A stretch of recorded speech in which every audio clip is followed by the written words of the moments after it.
Las lágrimas del difunto. La historia de un trailero. ¿Qué tal, comunidad?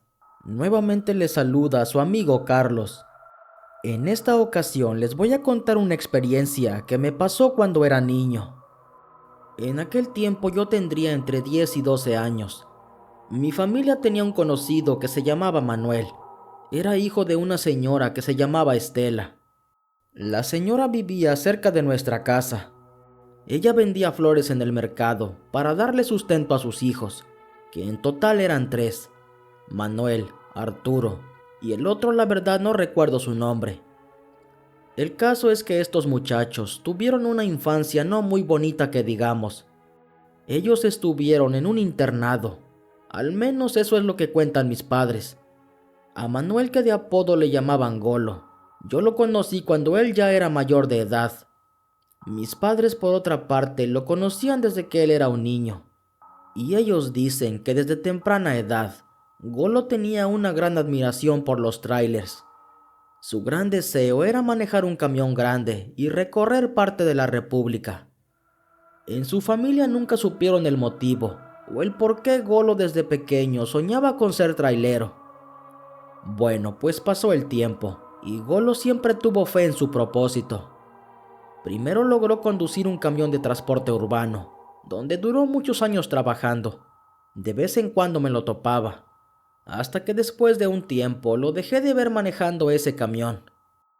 Tiempo después mi papá salió de casa y por casualidades del destino se encontró con Golo. Golo le tenía un gran aprecio a mi padre. De cariño le decía Sebas. Mi padre dice que en cuanto Golo lo vio, de inmediato le cambió el semblante.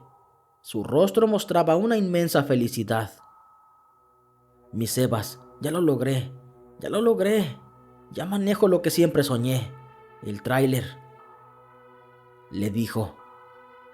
Mi padre también se alegró por él, pues ese muchacho era el fiel reflejo de que cuando te propones algo y le echas muchas ganas lo cumples.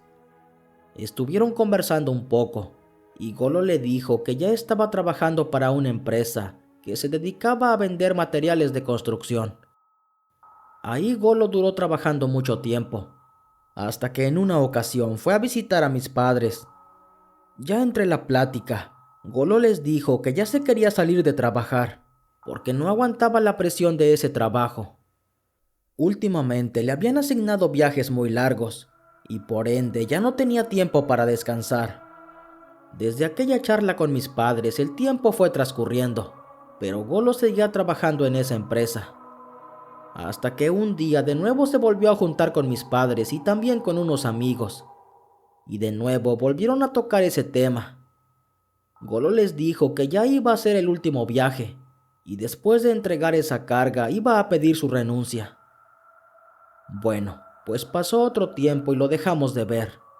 Y aquí viene lo trágico de este asunto. Resulta que en ese último viaje, su patrón lo mandó a la sierra a dejar su última carga. Pero por desgracia, sí fue su último viaje, pero no como él quería. Pues de ese viaje a la sierra, Golo ya no regresó. Su familia no sabía nada de él, y aunque preguntaron en la empresa, solo les dieron largas. Parecía que a nadie le importaba. Lo hacían parecer como si él nunca hubiera ido a ese viaje. Algo muy extraño, porque tampoco les importaba el tráiler y su cargamento. Bueno, como la familia no podía hacer nada, y por más que preguntaban, la empresa simplemente se lavaba las manos. Ellos tomaron la decisión de ir a buscar a Golo por su cuenta. Sabían que él había salido a la sierra. Él les había comentado en qué zona iba a dejar su último cargamento, y que después de regresar iba a renunciar. Bueno, pues la familia salió una mañana temprano, y resulta que dieron con el paradero de Golo. Pero desgraciadamente, uno de sus hermanos lo encontró en el fondo de un barranco. Tristemente, Golo había tenido un accidente donde había perdido la vida. El hermano cuenta que bajó hasta ese barranco, y cuando vio a Golo, él tenía muchos vidrios en sus ojos, pero estaba desfigurado, ya que el peso del camión lo había aplastado. Como pudieron se lo trajeron para velarlo y darle cristiana sepultura.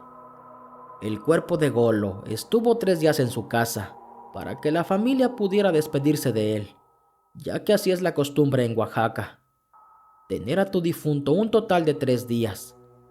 Son 2 días para despedirse y al tercer día el cuerpo es llevado al panteón. Bueno, pues el día de su funeral ocurrió algo. Estando el cuerpo de Golo en su ataúd, a punto de recibir cristiana sepultura, comenzó a llorar frente a su madre. Eran muchos los presentes que fueron testigos de cómo el cuerpo de Golo estaba llorando. Nadie entendía qué pasaba, y la sorpresa vino después, ya que el ataúd no cabía en la fosa. Se suponía que los encargados habían tomado las medidas para hacer el hoyo, y se toparon con que a la mera hora el ataúd estaba más grande. La gente empezó a decir que cuando un ataúd no cabe en la fosa es porque no quiere irse de este mundo. Bueno, pues tuvieron que hacer más grande la fosa, y solo así pudieron enterrar a Golo. Volviendo un poco al tema del accidente, seguramente se preguntan por qué las autoridades no hicieron nada, o por qué nadie reportó ese accidente, y sobre todo, por qué nadie fue a ver si el tráiler se podía rescatar. Pues resulta que ese fue el tema de conversación, y la respuesta de algunas personas que conocían bien a esa empresa empezaron a contar que el dueño había hecho un pacto con el diablo para que su empresa siempre tuviera buenas ventas, y a cambio de eso, el dueño tenía que entregarle varias almas, y Golo fue una de esas almas prometidas. Lo que la gente decía tenía sentido, pero no sé ustedes qué piensan. Lo más triste de esta historia vino días después, ya que su mamá comentaba que cuando ella dormía, su hijo venía a verla y que se sentaba en la cama al lado de sus pies, y que ella escuchaba cómo Golo le decía: «Mamá, ya llegué». Cuando la señora contaba esto, lo decía tan natural, ni siquiera podías dudar de su palabra, y lo contaba con tal sentimiento que hasta te daban ganas de llorar. Actualmente la madre de Golo ya falleció, pero dicen los vecinos que han visto a Golo en el patio, que en múltiples ocasiones a la medianoche lo han visto sentado ahí en el patio, y que a veces lo han visto entrando a donde estaba la habitación de su madre. Tal vez Golo no sabe que ya no pertenece a este mundo, y él entra al cuarto de su madre para avisarle que ya regresó de su último viaje. Esa es la historia del trailero Golo. Gracias por escucharme. Buenas noches.